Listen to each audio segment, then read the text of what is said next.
Hi, I'm Scott Mason, and I serve as a volunteer with the Katona Poetry Series. 4 times a year for nearly 60 years, this program has brought world-class poets to read at the Katona Village Library in northern Westchester County, New York. It's a cultural treasure. Like most cultural treasures, it produces amazement and wonder, but not income.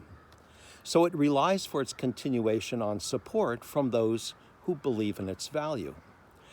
This year, to help facilitate and augment that support, we've decided to try something a little different. And little is the operative word.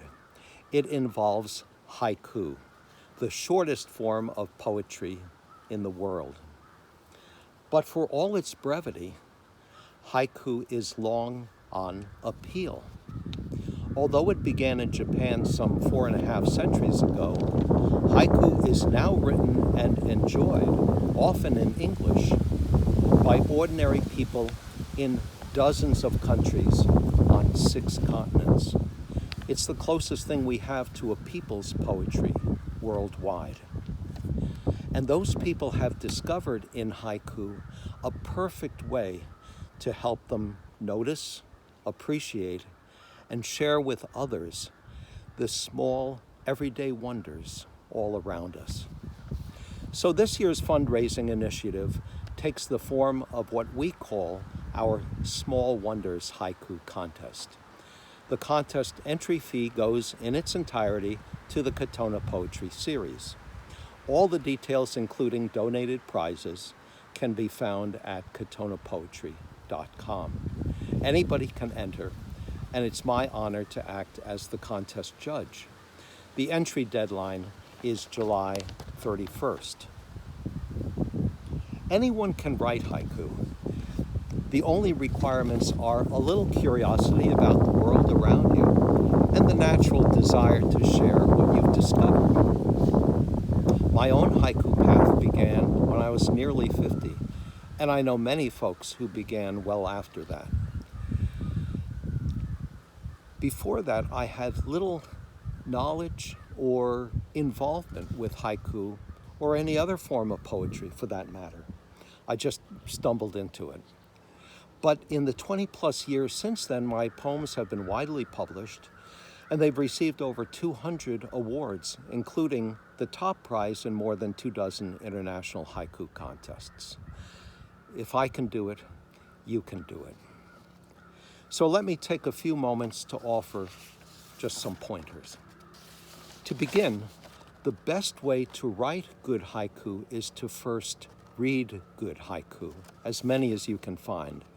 One excellent resource, and it's free, is the online haiku journal, The Heron's Nest. Its URL is theheronsnest.com. Besides the current issue, their website includes an archive of hundreds of quality haiku that the journal has published over the last quarter century. It's a very pleasurable, even addictive read. Once there, you may be struck by a few things. For starters, almost all the poems you encounter will not be written in 17 syllables. This may surprise some of you who learned about haiku in high school.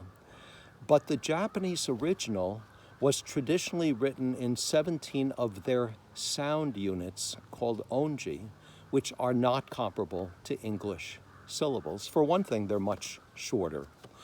So today, most experienced English language haiku poets compose in up to 17 syllables, usually fewer. A haiku of 8 to 13 syllables is closer in spoken length to the Japanese original. So if you wish to have a target, I'd suggest that. Another thing you may notice is that these poems are very plain spoken. They use common words and natural syntax. Put another way, they don't use fancy or overly poetic language, nor highly noticeable sound effects like alliteration or end rhyming. The reason for this is that a successful haiku allows its reader or listener to focus on the experience of the moment that the poet wanted to share, not on the poem itself. Think of a haiku as an open door rather than a decorative object. You may also notice that these poems are typically written in the present tense, and the reasoning is much the same. To better allow the reader or listener to engage with the moment or impression that first struck the poet by placing it once again in the here and now in order to recapture its original immediacy and impact. One final thing you may notice: as short as they are, haiku are typically comprised of two discernible parts with a noticeable gap between them. This is yet one more quality of haiku designed for reader engagement.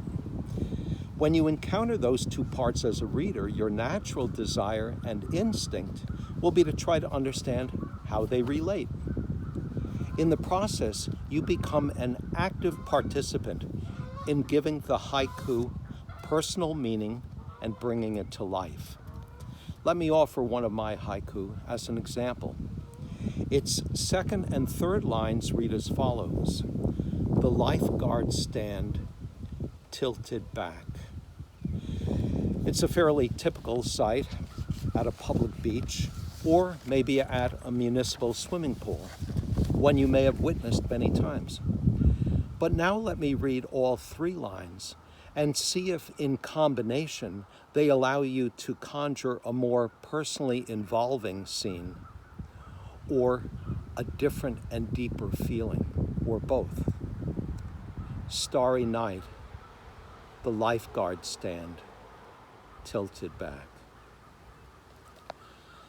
The greatest magic happens in haiku when the poet can share a personal experience that leaves some space, a doorway, for the reader to enter and to make that experience their own. I look forward to reading your poems.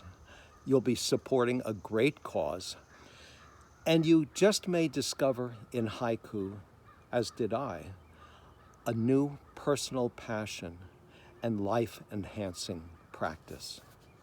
So thanks for listening, good luck, and have fun.